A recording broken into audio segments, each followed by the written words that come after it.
अस्सलामुअलैकुम दोस्तों, कैसे हैं आप सब। उम्मीद करता हूँ आप सब ठीक होंगे और बिल्कुल खैर आफियत से होंगे। वेलकम कहता हूँ आपको खुबैब पेट्स यूट्यूब चैनल के एक न्यू ब्लॉग में। आगाज़ करते हैं आज के अपने इस ब्लॉग का।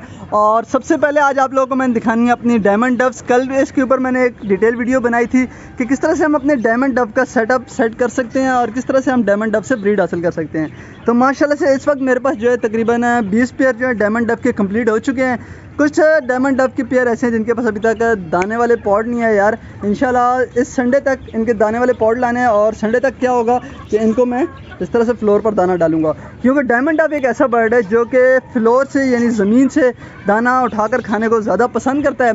तो डायमंड डव के बाद अगर हम देखें अपने बजरीज़ को, इसका ये सीन है कि 3 मेल हमारे पास जो एक्स्ट्रा थे उनकी मैं 2 फीमेल्स और ले आया हूँ। एक वाइट फेलो में माशाल्लाह से बहुत ही प्यारी मार्किंग में है और इसका पेयर जो है सेट हो चुका है रेड आई के साथ। तो इंशाल्लाह देखते हैं कि इनके बच्चे किस तरह के निकलते हैं।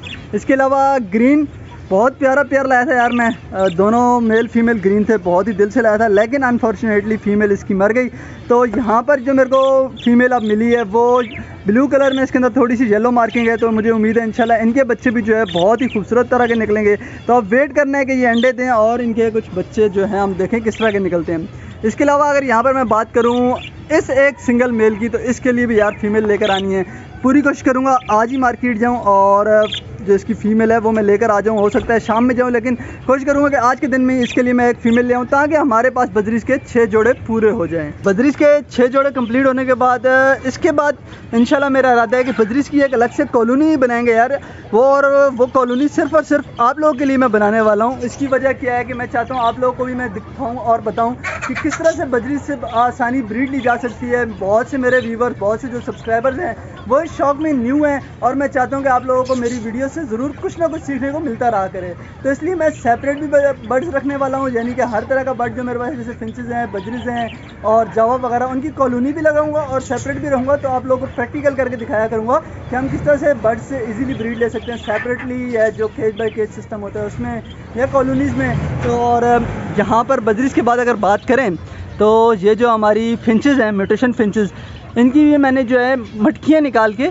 टोकरियाँ लगा दी थी। इसी क्या वजह है कि मटकियों के ऊपर ये घोंसले बना रही थी, तो मैंने सोचा यार टोकरियाँ मेरे पास हैं ही सही, तो क्यों ना टोकरियों का इस्तेमाल किया जाए। तो टोकरियों में माशाल्लाह से नेस्टिंग शुरू कर दी है और काफ़ी ज़्यादा ये जो है एक्टिव लग रही हैं, यानी कि घोंसला बनाने के मामले में जल्दी जल्दी घोंसले बना रही है। जिस तरह यहाँ पर आप देख रहे हैं एक मैंने मटकी लगाई तो उसके ऊपर ये जो है इन्होंने घोंसला बनाना शुरू कर दिया है। तो इसलिए टोकरियाँ जो हैं मुनासिब लगी मेरे को। यहाँ पर एक मटकी और 2 टोकरियाँ लगाई, इसी क्या वजह है कि यहाँ पर 3 पेयर हैं। तो मुझे उम्मीद है कि मटकी के ऊपर तो मैंने टोकरी रख दी है, तो जो तीसरा पेयर है वो मटकी के अंदर ही घोंसला बनाएगा। इस तरह से अगर बात करें फिंचेस की, जब फिंचेस की बात चली पड़ी है तो यहाँ पर कुछ पट्टे ही मैंने निकाले हुए हैं।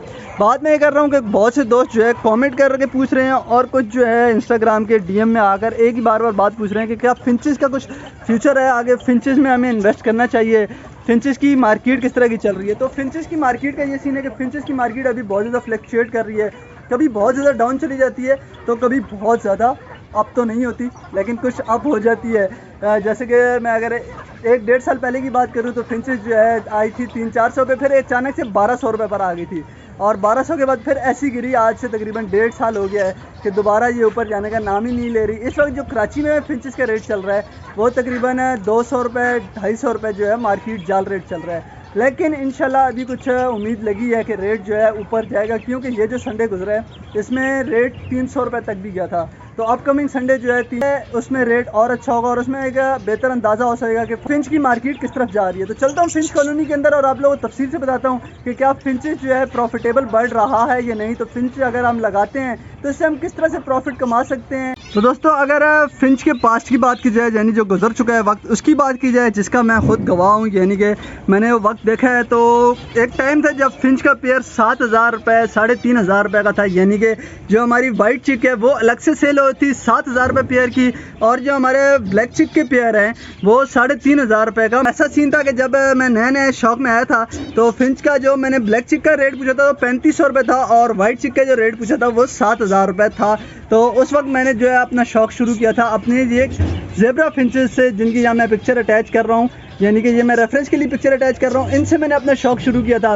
2013 की बात है, 2013 में मैंने शौक़ शुरू किया था। 2016 तक फिंच की मट्टी इतनी ज़्यादा प्लीज हो गई कि ब्लैक चेक, वाइट चेक और कॉमन फिंचेस सब के सब एक रेट पे आ गए, लेकिन तब भी रेट जो है इतना बेहतर था कि फिंच एक प्रॉफिटेबल बर्ड कहलाया जा सकता था, क्योंकि 1000-1500 रुपये का फिंच का पेयर आ गया था। उसमें लॉस किन लोगों को हुआ था कि जिन्होंने वाइट चेक और ब्लैक चेक भर भर के रख ली थी, तो उनको बहुत ज़्यादा नुकसान हुआ था। ज़ाहिर सी बात है, आप एक पेयर अगर 7000 रुपये में या 3500 रुपये में कॉलोनियाँ लगाते हैं ख़रीद कर, और वो एकदम से 1000 रुपये या 1500 रुपये पर आ जाता है, तो उनको नुकसान होता है बिल्कुल। तो उन लोगों को नुकसान हुआ था। फिर उसके बाद फिंच थोड़ी सी मार्केट में शॉर्ट भी हुई थी, क्योंकि एकदम से रेट बहुत ज़्यादा डाउन हो गया था, लोगों ने रखना छोड़ दी थी। और फिंच जो है उस टाइम के बाद से ऐसा सवाल पजीर हुआ फिंच बर्ड कि दोबारा जो है फिंच बर्ड ने ऊपर उठने का नाम नहीं लिया। लेकिन फिंच बर्ड एक ऐसा परिंदा है जो सदाबहार है, आपको तकरीबन हर सेटअप पर हर बंदे के पास देखने को मिलेगा, क्योंकि ये इजी केयरिंग बर्ड है। इसको इतनी ज़्यादा केयर नहीं चाहिए होती है, इसके इतने ज़्यादा झंझट नहीं होते। बस एक कॉलोनी लगाएं, एक कॉलोनी बनाएं और उसके अंदर आप अपने बर्ड को डाल दें, और ये जो है अंडे देने वाली मशीन कहलाती है। अंडे बच्चों की अगर आप इसको प्रॉपर खुराक देते हैं तो ये आपको 4-5 बच्चे ईजीली एक पेयर प्रोवाइड करते हैं।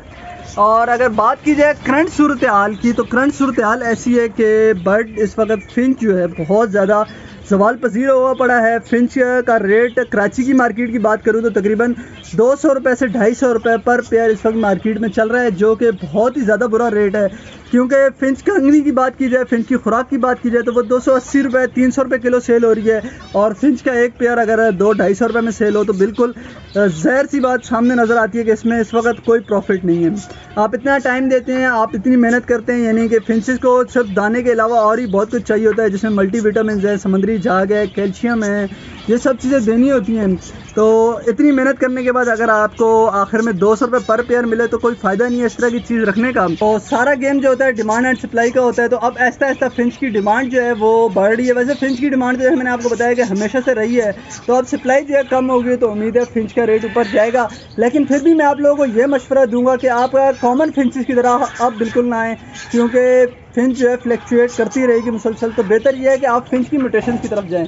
पूरी दुनिया में दुनिया तरक्की करती है, जिद्दत की तरफ जाती है, और हम लोग एक चीज़ लेकर उसी पर जो है रुक जाते हैं।